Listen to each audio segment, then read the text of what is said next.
बच्चों, मैं अपने चैनल जज्बा स्कूल सिस्टम पर एक बार फिर आपको खुशामदीद कहता हूँ। हमने चैप्टर 13 शुरू किया हुआ था 9th क्लास का, प्रोबेबिलिटी। उसके पहले जो 6 क्वेश्चन हैं उनकी वीडियोस हमने अपलोड कर दी हैं, आप जाकर चेक कर सकते हैं। आज हमने इसका करना है क्वेश्चन नंबर 7, 8 और 9, और फिर यहाँ तक ये एक्सरसाइज खत्म हो जाएगी। तो क्वेश्चन नंबर 7 की तरफ जाते हैं। क्वेश्चन नंबर 7 में है कि ताबिश टॉस्ड क्वेन।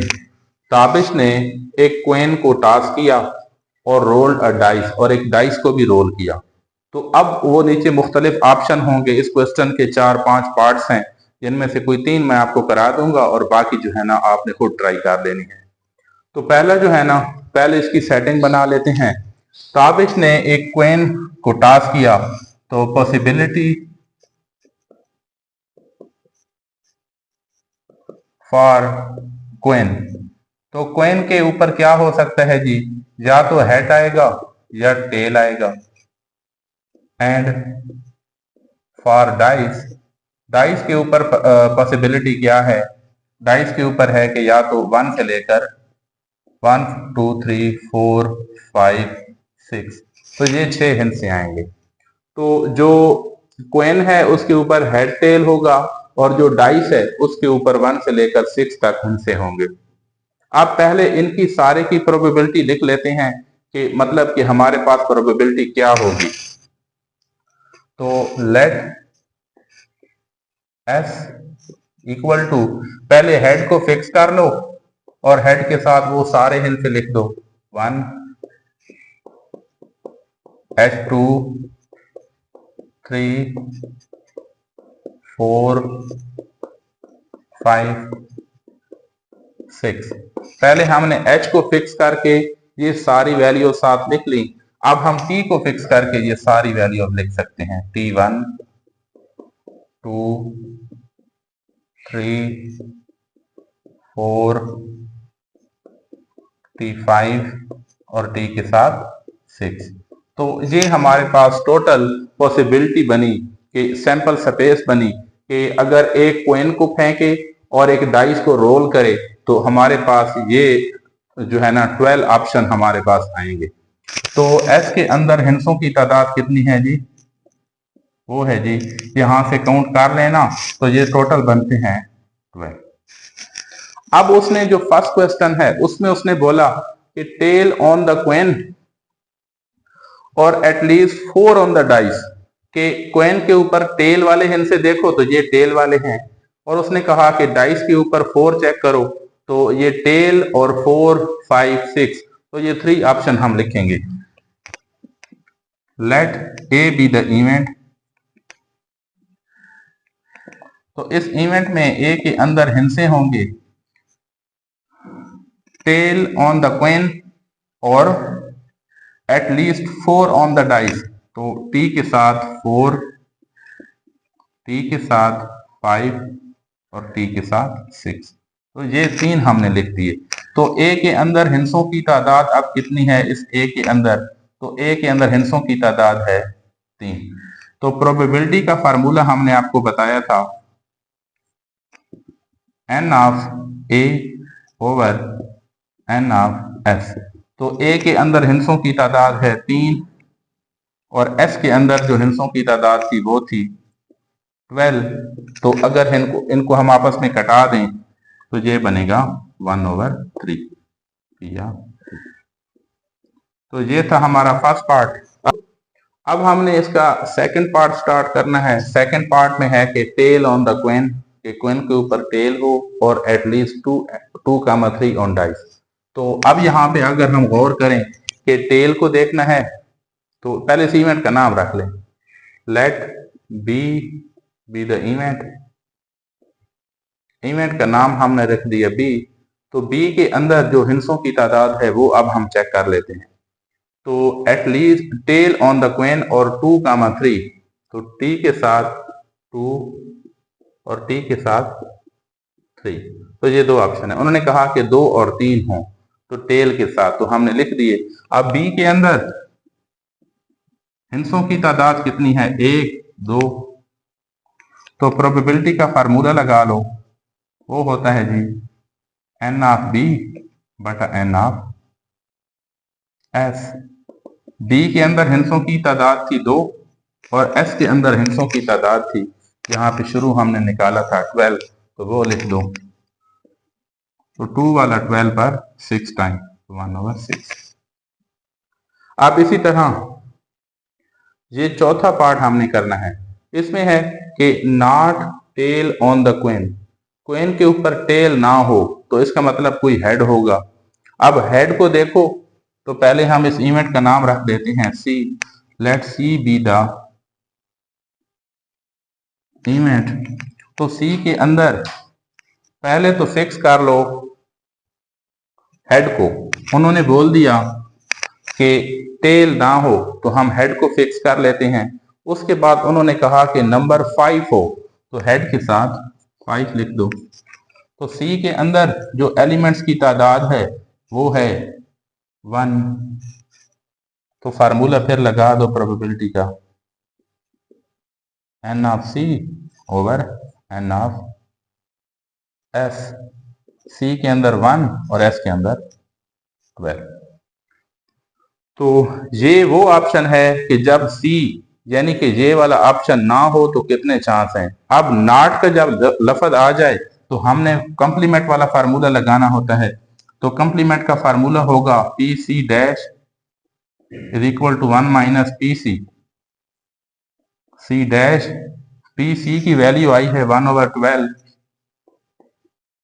तो एलसीएम ले लो, 12 आया तो 12 माइनस 1, 12 में से 1 माइनस करो तो 11/12। यानी कि वो ऑप्शन कि जब इस प्रोबेबिलिटी के अंदर टेल और 5 ये वाला हिस्सा, हेड और 5 ये वाला हिस्सा ना हो तो फिर ये आंसर होगा। अब जो अगला क्वेश्चन है हमारा सवाल नंबर 8, उसमें लिखा हुआ है कि अ card is selected from well shuffled pack of 52 playing card. जो 52 कार्ड्स हैं ना उनको अब उसने शफल किया है और अब वो कह रहा है कि प्रोबेबिलिटी चेक करो कि जो वेल शफल कार्ड हैं उसमें क्वीन के आने की प्रोबेबिलिटी क्या है। तो हम चेक कर लेते हैं। सबसे पहले इस इवेंट का नाम यानी कि एस रख दो, इवेंट। तो एस के अंदर हिंसों की तादाद है जी 52, तो ये हमने लिख दिया 52। अब वो कह रहे हैं क्वीन, तो क्वीन के जो कार्ड्स के अंदर जो क्वीन वाले होते हैं ना वो 4 होते हैं। आप सबने कभी ना कभी शायद देखी हो। तो क्वीन के अंदर let A be the event for queen. Queen के लिए जो इवेंट है उसका हमने नाम रख दिया ए। तो ए के अंदर हिंसों की तादाद है 4, यानी कि कार्ड्स के अंदर जो क्वीन होते हैं ना वो 4 होते हैं, तो वो हमने लिख दिया 4। अब प्रोबेबिलिटी का फार्मूला होता है N of A N of S. तो ए के अंदर हिंसों की तादाद है 4 और एस के अंदर हिंसों की तादाद है जी 52। तो इस वाला इस पर कितनी बार जाएगा, 1/13, ये जवाब। तो प्रोबेबिलिटी ऑफ ए यानी क्वीन के चांस कितने हैं, 13 बार अगर वो कार्ड उठाए तो उनमें चांस है कि 1 बार उनमें से क्वीन होगा। अब जो नेक्स्ट पार्ट है इसका, उसमें कह रहा है कि नाइदर क्वीन नॉर जैक, ना क्वीन हो ना जैक हो, तो वो वाली पॉसिबिलिटी निकालो। तो क्वीन आपने पिछले पार्ट में देखा कि वो 4 टाइम होती है और जैक भी जो है ना वो 4 टाइम होता है, गुलाम यानी। तो let B the event for queen and jack. तो इस बी के अंदर हिंसों की तादाद यानी क्वीन के 4 कार्ड कर लो और जैक के भी 4 कर लो तो टोटल बने 8। अब फार्मूला होता है पी ऑफ बी बराबर होगा जी एन ऑफ बी बटा एन ऑफ एस। बी के अंदर हिंसों की तादाद है जी 8 और एस के अंदर हिंसों की तादाद थी 52। तो अब इन पर टेबल ले जाते हैं। 4 वाला टेबल 2 टाइम और 4 वाला टेबल 13 टाइम। तो हमारे पास बी की प्रोबेबिलिटी कितनी आई? 2/13। तो ये है क्वीन और जैक के आने की प्रोबेबिलिटी। अब हमने चेक करनी है कि क्वीन और जैक ना हो उसकी प्रोबेबिलिटी चेक करो। तो उसके लिए वो जो प्रोबेबिलिटी के कंप्लीमेंट का फार्मूला है ना, वो हम यूज करेंगे। तो वो क्या होता है? Let B dash be the event. तो फार्मूला है जी पी बी डैश, प्रोबेबिलिटी यानी बी डैश की प्रोबेबिलिटी, उसका फार्मूला होता है 1 माइनस पी बी। तो पी बी का आंसर आया था 2/13।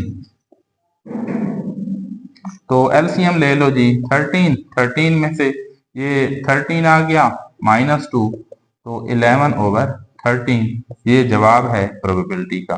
तो ये हमने इसका सवाल नंबर 8 भी कंप्लीट कर लिया। अब जाते हैं आखिरी क्वेश्चन की तरफ। सही है जी। अब हम शुरू कर रहे हैं सवाल number 9। A card is chosen at random from 52, यानी कि सवाल नंबर 8 की तरह है, बिल्कुल थोड़ा सा डिफरेंट है। तो 52 कार्ड हैं, फिर उसी तरह अब वो उसने ये दो ऑप्शन दिए हैं, फर्स्ट पार्ट और सेकंड पार्ट, इनकी प्रोबेबिलिटी चेक करो कि क्या आती है। तो सबसे पहले हम इवेंट का नाम एस रख देते हैं।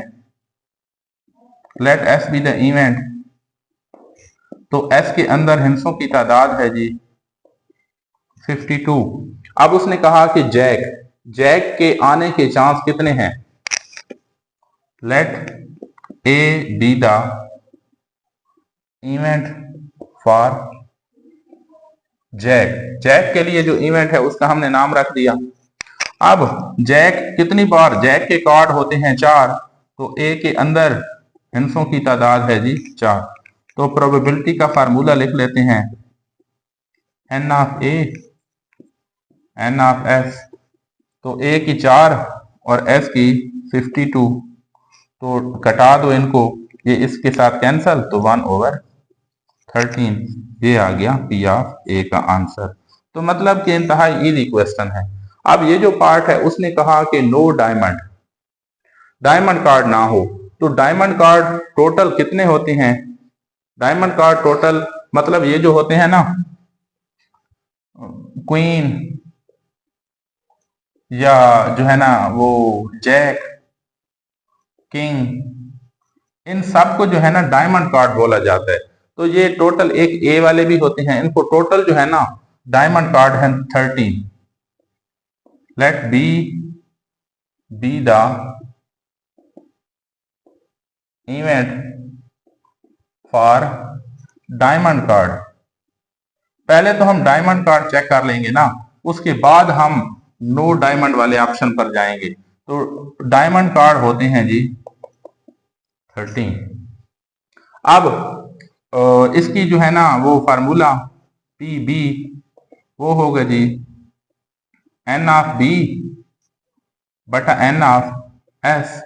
डी के अंदर 13 है तादाद और एस के अंदर है जी, एस के हिस्सों की तादाद है 52। तो बी की हिंसों की तादाद कितनी आई? ये वाला इस पर कितनी बार जाएगा? 1/4। ये तो था डायमंड कितनी बार आएगा। अब हमने चेक करना है कि डायमंड की ना आने की प्रोबेबिलिटी चेक करो जी। तो उसके लिए हम फार्मूला यूज करते हैं, फार्मूला फॉर नो डायमंड। तो उसके लिए जो फार्मूला है वो है P B dash is equal to 1 minus P B. तो 1 माइनस पी बी की वैल्यू आई थी 1/4। तो एलसीएम ले लो, तो 4 माइनस 1/4, तो ये आया जी 3/4। तो ये थे हमारे क्वेश्चन नंबर चैप्टर जो 13 था उसके आखिरी 3 क्वेश्चन। अब 13.1 एक्सरसाइज मुकम्मल हो गई है। तमाम वीडियोस, अब तमाम क्वेश्चन की वीडियोस मौजूद हैं। तो चैनल को सब्सक्राइब करें अगर ऐसी ही वीडियोस आप देखना चाहते हैं तो।